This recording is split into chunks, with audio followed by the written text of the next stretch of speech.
Mislim, da boste vi imeli svoje vprašanje. Bi se najprej zahvalil izvršnemu odboru Juretu Šolcu, da smo prišli skupaj, da začenjamo nov projekt. Novo upamo, da 3-letno obdobje, kar se tiče priprav, je kar nekaj stvari že urejenih. In sicer smo dogovorjeni za 2 turnirja v zadnjem delu priprav. Odhajamo v Litvo 16.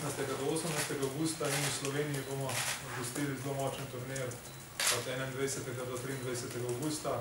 Več o tekmecih bomo po žrebu, ker se bodo neke stvari verjetno še prilagajale. Ena od opcij je, da odhajamo na Kitajsko po letu 2007 in 2010, ko smo imeli tam zelo uspešna turnirja, vendar smo tudi tukaj še v pogajanjih z kitajskimi partnerji.